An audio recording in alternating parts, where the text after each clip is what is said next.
All right, so good morning, everybody. We're coming to you live online from Congregation Brith Shalom, where we meet every single Sunday morning at 11 o'clock. And this year we're going to be focusing on ethics of our fathers, Pirkei Avot. And y'all out there are welcome to join us here live at 11 o'clock. Just to share a quick thought that we were discussing in last week's class about the first Mishnah. And the first Mishnah gives us a couple of important foundations, as every Mishnah does. And one of them was Vasu Siag la Torah, and make a protective fence for the Torah. So many people I've heard interpret this to mean, to make extra boundaries and more rules, and our sages go endlessly to great lengths to find more restrictions on us, right? More restrictions. And the truth is that if we really understand the Torah, its meaning, its purpose, we'll find that those are not extra restrictions, right? But let me just give you a quick little example so we can understand it. So we mentioned here that, typically normal, healthy parents don't let their children play with matches. Why? Because playing with matches will lead to them making a fire. So really, ideally, we don't have a problem with them playing with matches. Let them play with matches all day. But the issue we have is not the matches. The issue we have is that they're going to make a fire. So what do? We make an extra fence. And we say, you know what?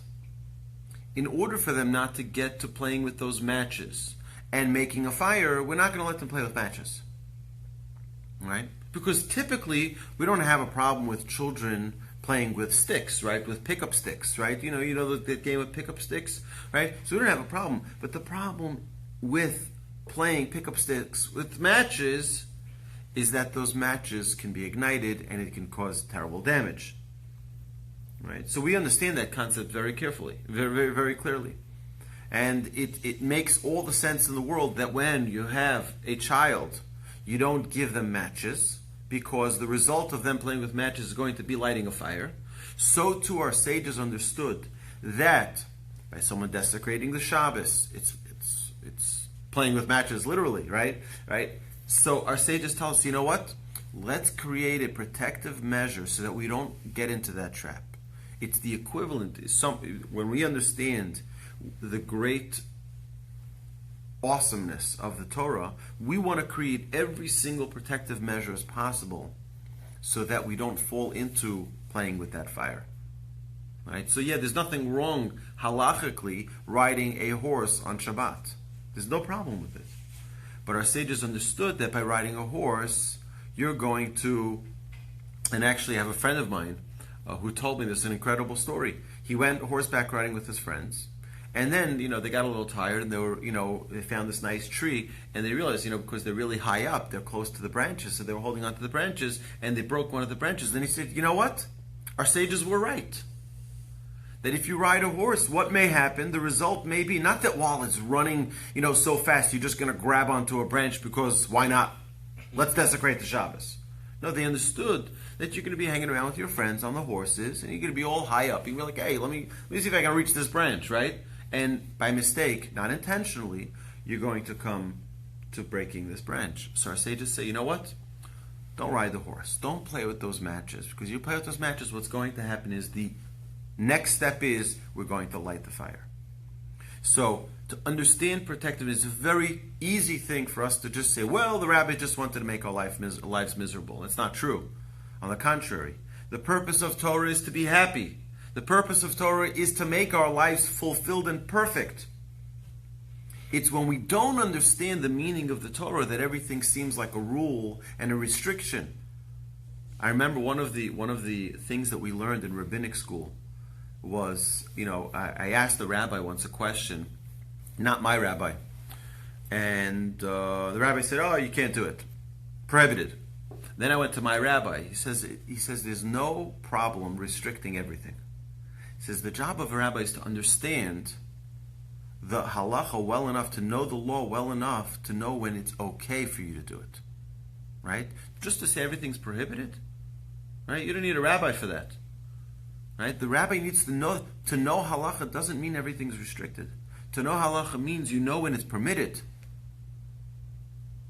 Right? It's not a big deal to make everything prohibited. You don't need to be a scholar for that. To be a scholar is you need to know the halacha well enough to understand it. Now, the boundaries that our sages created were not just to make our lives miserable. Big mistake. There are many people who make a good living casting those claims on rabbis. Right? That's not their job. That's not their job to make restrictions.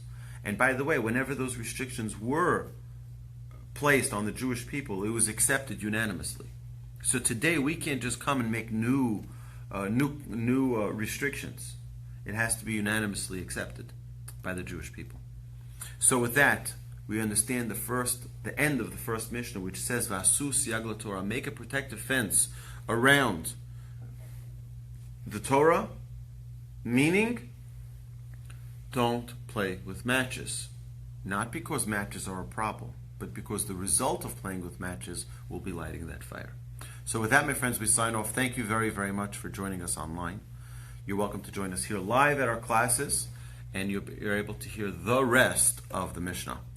Thank you, and have a magnificent week. And soon Sukkot. This Wednesday night, we celebrate the holiday of Sukkot, the festival of Sukkot. It'll be a long week and a half or so of festivities, and use it in great joy. Enjoy it. It's a marvelous festival of happiness, and it's called Yom Simchatchem. It's a holiday which is literally called Festival of Happiness. So just enjoy, live it up, maximize it, and feel that connection and closeness to Hashem. Actually, maybe tonight, maybe tomorrow, I will share online why we have the holiday of Sukkot so closely to Yom Kippur, and right after Rosh Hashanah Yom Kippur. Maybe we can take a break for a month and then do another festival. No, we run straight into it, and there's a reason for it, a very good reason for it. With that, my friends, we're going to sign off. Thank you so much for joining us. Have a marvelous day.